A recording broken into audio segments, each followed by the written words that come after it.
আসসালামু আলাইকুম। আমি এখন আছি কুড়িগ্রাম জেলার নাগেশ্বরী এলাকা উপজেলা নারায়ণপুর ইউনিয়ন। এখানে মরুভূমি এলাকা বলতে চরাঞ্চল যোগাযোগ, এখানে বিশৃঙ্খলা, এখানে সব ধরনের বিশৃঙ্খলা। কৃষি আবাদ থেকে এখানে আমাদের অনেক সমস্যা।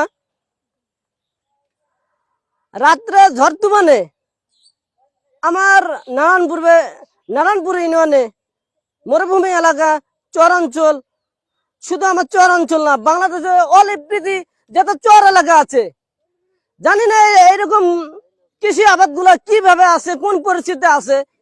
এগুলো আসলে কৃষি অফিস থেকে আসলে খোঁজ খবর নেওয়া উচিত। এখন আমি চলে যাব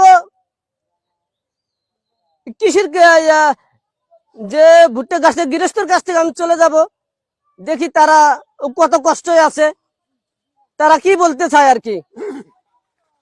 আসসালামু আলাইকুম। ওয়ালাইকুম আসসালাম।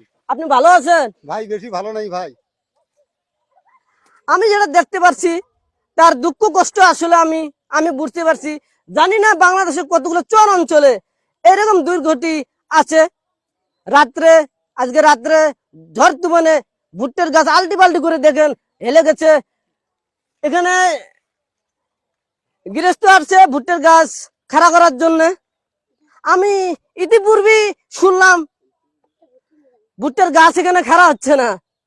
আসলে নিচে মাটি নরম থাকলে কিভাবে খাড়া হবে, সাপোর্ট পাচ্ছে না। আসলে আবার বলতে কৃষি অফিস থেকে এটা সাজেশন দেওয়া অবশ্যই দরকার, খোঁজ খবর নেওয়ার জন্য।